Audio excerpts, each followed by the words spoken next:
Warahmatullahi wabarakatuh. Pada video pembelajaran ini, saya akan menjelaskan tentang cara perhitungan delta reaksi menggunakan entalpi pembentukan standar atau delta HF. Ya, rumusnya itu adalah delta reaksi sama dengan delta HF hasil reaksi dikurangi delta HF bereaksi. Ya, karena hasil reaksi ada di kanan, maka delta HF yang ada di kanan dikurangi delta HF yang ada di kiri. Contohnya, jika diketahui delta HF C2H4 ya atau etena itu adalah plus 52 kJ per mol, kemudian delta HF CO2 itu adalah minus 394 kJ per mol, kemudian delta HF H2O itu adalah minus 242 kJ per mol. Jika ditanyakan tentukan entalpi pembakaran standar etena. Ya. Jawabannya diketahuinya semuanya adalah delta HF ya. Maka jika ditanya entalpi pembakaran standar itu simbolnya adalah delta HC dari etena itu C2H4. Nah, dari simbol tersebut kita ubah menjadi persamaan termokimia, maka dapatlah C2H4 ditambah 3O2 menghasilkan 2CO2 ditambah 2H2O. Delta H-nya ini yang ditanya. Nah, dari rumus ini, maka nyari delta H-nya, ya kita harus tahu dulu nih mana preaksi dan mana hasil reaksi. Preaksinya ada di kiri dan hasil reaksi ada di kanan. Ya, rumusnya ya delta H reaksi sama dengan delta HF hasil reaksi dikurangi delta HF reaksi.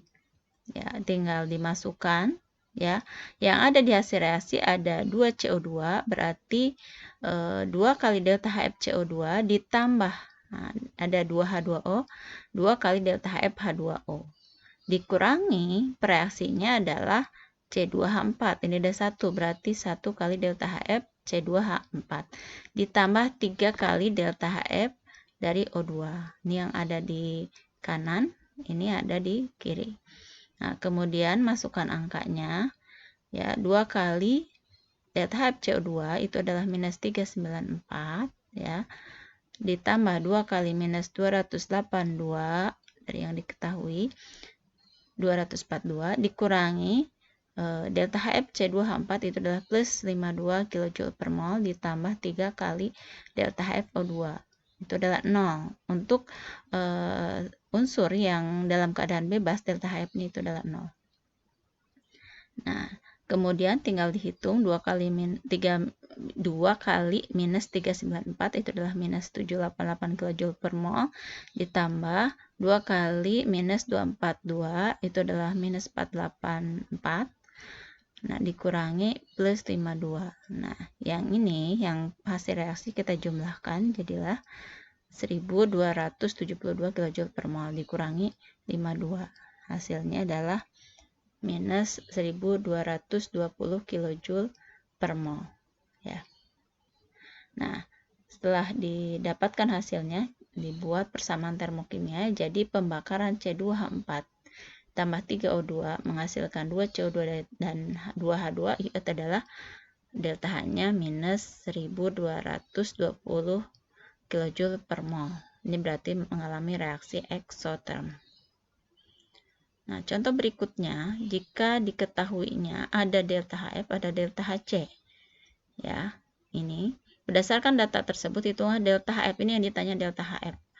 Ya, maka diketahuinya ini ya, ada yang delta HF CO2 dan H2O dan ada delta HC CH4. Maka yang delta HC CH4 ini kita harus uraikan dulu. Di mana untuk delta HC CH4 ini persamaan termokimia berarti sudah diketahui delta H reaksinya. Nah, tinggal ada yang tidak diketahui nih, delta HF CH4-nya.